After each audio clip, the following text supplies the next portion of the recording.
To add a class, we're going to navigate to the Add Edit screen. From here, you'll see the classes table. This table contains all of your classes and important information. There are a few buttons here that are unique to the classes table. For example, the roster right here. If you click this button for a class, you can add a class roster. You'll see you can put in a name, descriptors, birthdays. The birthday is how you're going to use the auto happy birthday feature, which is you can also set up on the Add Edit page. You can also upload a roster file. It's got a lot of instructions on how you can do that to make sure it uploads properly. The other buttons on this table are the announcements button here. If you click that, it'll just take you to the Add Edit Announcement screen for this class. And then right here, if you click this button, it'll show you the content boxes currently associated with this class.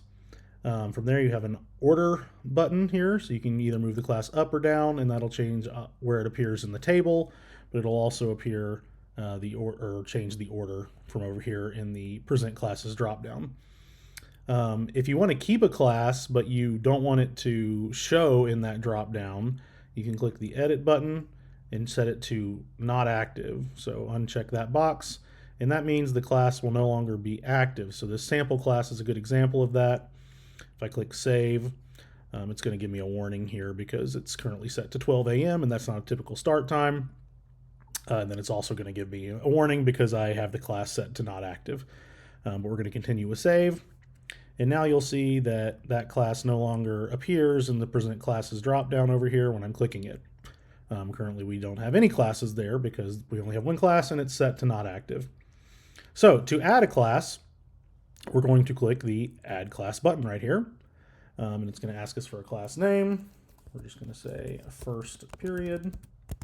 Then it's going to ask us for the period. This could be anything. It doesn't necessarily have to be a period, but it's 1 through 4 characters, and it's just going to appear before the name over here in the Present Classes dropdown. So we'll just go ahead and call it first. And then you have 3 more options. You have the marquee, clock, and active option. I already told you what active does. Obviously, the marquee is there if you want to have the marquee at the top of the screen. You can have it. If you want to have the clock, you can check that box. I'm going to leave both of those on. The scheduling options here are really dependent on you, and this will look different depending on how you set your scheduling options up. If you need different scheduling options, you can find them in settings. You can click this button. It'll take you to settings.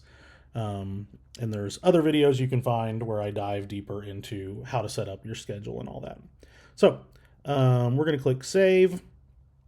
It'll probably go ahead and give us this warning. Actually, we'll go ahead and set some start times here. So let's say this class starts at 8 a.m.